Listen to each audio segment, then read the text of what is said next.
मैं बोला मैं खराब हूँ, मेरे वजह से ऐसी गड़बड़ी हो रही है, उसके लिए इससे कोई छोड़ दिया। और मैंने ऐसा बहुत समय तक ऐसे ही जीवन जिया, खाली खाली से जीवन था। और एक समय बहुत बीमार पड़ गया।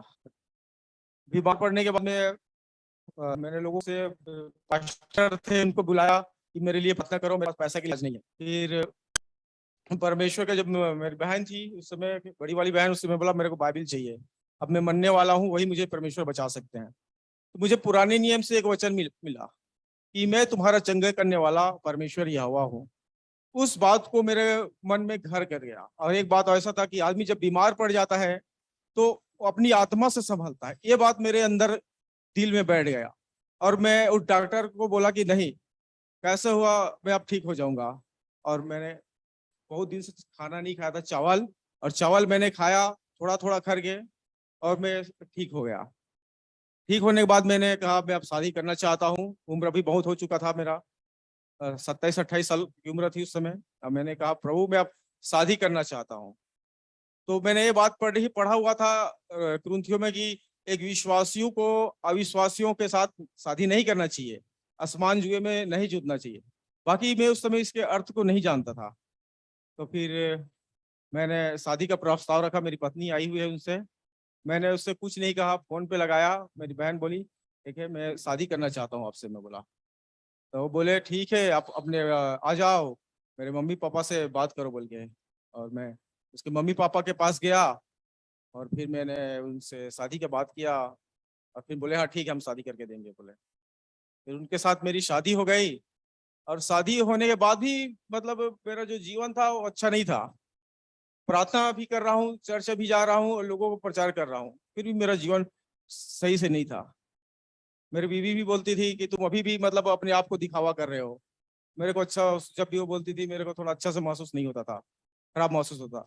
और लोगों को दिखाने के लिए मैं थोड़ा अच्छा था। और जब भी कोई पास्टर लोग इकट्ठे होते थे, कुछ होते थे, तो मैं उनको दिखाने के लिए, तो अधिकतर क्या मेरे को प्रीचिंग के लिए ऐसे स्टेट में दे दिए करते थे, मैं बोला करता था। तो वो मेरे को बाद में बहुत खराब लगता था। और मैं घर में जाके मतलब रोता था कि प्रभु मेरे झूठ का मैंने सच्चाई उनको नहीं बताई है, मुझे माफ करे बोल के। फिर मैंने एक ऐसा निर्णय लिया लास्ट में, अब बच्चे हो जाने के बाद में, मेरे लड़का, जब बच्चे नहीं हो रहे थे, बच्चे जब नहीं हो रहे थे, मेरी पत्नी बोली हमारा बच्चा नहीं होगा। मैं बोला मैं परमेश्वर में उसने वादा किया है, जिस समय आप मांगोगे उस समय देगा। तो जब वो बाइबिल जब पढ़ रही थी चेलों के नामों को, तो उसने एक अंद्रियास नाम देखा, तो उसने कहा अंद्रियास रहेगा हमारे लड़के का नाम। हमने प्रार्थना किया कि प्रभु हमारा पहला पुत्र होगा अंद्रियास होगा, हम उसका नाम नहीं बदलेंगे। जस्ट उसी साल, एक साल के बाद में अंद्रियास आया, और उस लड़के का नाम वहाँ बैठा हुआ है, वो आया। और फिर हम बोले कि अभी बच्चे और चौर नहीं चाहिए। और हमारा जीवन वैसे ही मतलब चल रहा है, दिखावा का जीवन था। और मैं निर्णय ले रहा हूँ छोटी छोटी बात में, फिर भी गिर जा रहा था, गिर गया था पूरी रीति से। फिर मैंने एक अच्छा निर्णय लिया कि नहीं, अब जीऊंगा तो प्रभु के लिए जीऊंगा, चाहे जो भी हो जाए, अब एक भी झूठ नहीं बोलूंगा, प्रभु के लिए जीऊंगा। और मैंने ठीक है यूट्यूब खोला, और उसमें आया जय पूनन का एक संदेश आया। मैंने उन जय पूनन के संदेश को मैंने नोट कर लिया, पूरी रीति एक एक लफ्जों को, शब्दों को उनको नोट करके रख दिया। और फिर उसको मैंने अध्ययन किया, मैंने उस पर राइट मार दिया। फिर जॉर्ज थॉमस के आए ट्रांसलेटर थे हिंदी में, उनको भी मैंने एक बारीकी से नोट किया, और फिर उनका अध्ययन किया, फिर मैंने उनको राइट मार दिया।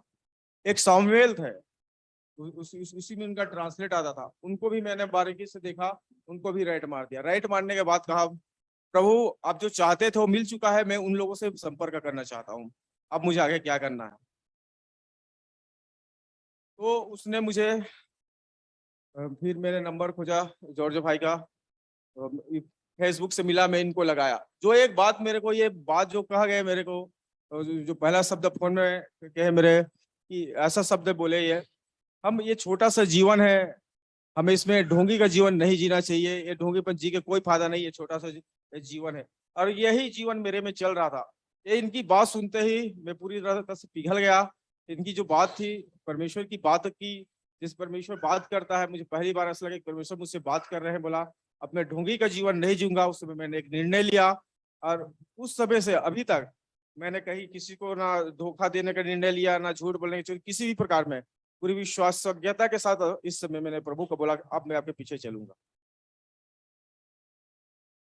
और भविष्य में भी अभी मतलब मेरे बच्चे, मैं चाहता हूँ